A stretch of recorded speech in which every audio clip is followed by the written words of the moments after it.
ஆண்டவரை கேட்கலாம், ஆண்டவரை முதல்ல ஏன் போக வேண்டாம்னு சொன்னீங்க, இப்ப ஏன் போன்னு சொல்றீங்க அப்படின்னு கேட்கல.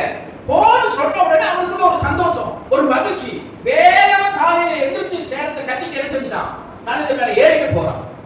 சோத்திரம். கழுதை வேகமா விரட்டுறான்.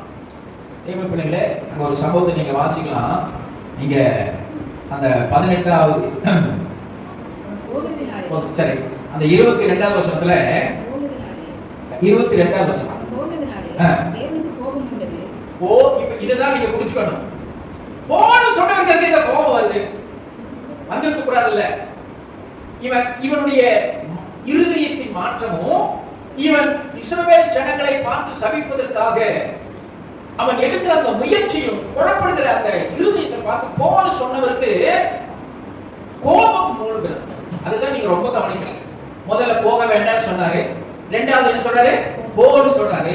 போகிறவனை பார்த்து என்ன உண்டாகுது இருக்கு, கோபம் உண்டாகுது. தேவ பிள்ளைகளே, நிறைய காரியத்துல நீங்க ஏதாவது உங்க குடும்ப காரியத்துக்கு எதாவது ஒண்ணு சொன்னீங்கன்னா, தேவன் ஃபர்ஸ்ட் என்ன சொல்றாரோ அந்த வார்த்தைக்கு நீங்க அப்படியே கீழ்ப்படிங்கிறது நல்லது.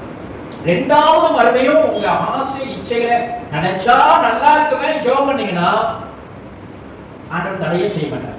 பட் அது ஆண்டவர் விருப்பமாவே இருக்கார். இவன் போக ஆரம்பிச்சுட்டான், போற இவனுக்கு மேல கர்த்தருடைய கோபம் உண்டாகும். நீங்களே சொல்லுங்க, போன்னு சொன்னவர் கோபப்படலாமா? போன்னு சொன்னவர் கோபப்படலாம். ஆனா கோபம் வந்து என்ன பண்ணாரு, அவனுக்கு ஒரு பாடத்தை கற்றுக் கொடுக்க விரும்பினார். ஆனாலும் அவன் ஒரு மண்டை சொல்லுவாங்க, என்ன மண்டை, மரமண்டைக்கு என்ன செய்யாது, உரைக்காதுங்கிறது போல இந்த பீடையாவும் உரைக்கவே இல்லை. என்ன, கழுதையின் மேல ஏறி வேக வேகமா போகிறான். கர்த்தருடைய கோபம் அவன் மேல வந்துருச்சு. ஒரு தூதன் உரிமையின பட்டயத்தோடு அவன் வழியில வந்து நிற்கிறான். 3 தடவை, நீங்க வீட்டு போய் வாசிங்க, 3 தடவை உரிமையின பட்டயத்தை பார்த்த அந்த கழுதை வேறு வழியாய் போகிறது. ஒரு இடத்துல அவன் போட்டு கழுதையை அடிக்கிறான். அந்த கழுதை முன்னையும் போக முடியாம பின்னையும் போக முடியும். என்ன செய்து ஒரு செவுத்து ஓரமா போய் ஒதுங்கி நிற்கிறான். அப்பொழுது இந்த பீடையாவுடைய கால் அந்த செவுத்துல தேய்கிறதுனால அவனுக்கு எரிச்சல் உண்டாகி மீண்டும் மீண்டும் கழுதையை போட்டு அடிக்கிறான். முதல்ல தேவன் பீடையாவுக்கு கற்றுக் கொடுத்தது என்ன தெரியுமா, ஊழியக்காரருடைய கண்ணு திறக்கப்படல, ஆனா ஒரு கழுதையினுடைய கண்ணை கர்த்தர் திறந்தார். அல்லேலூயா.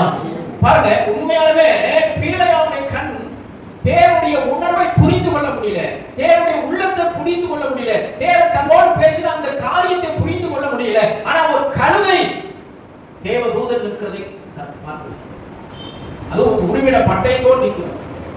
அது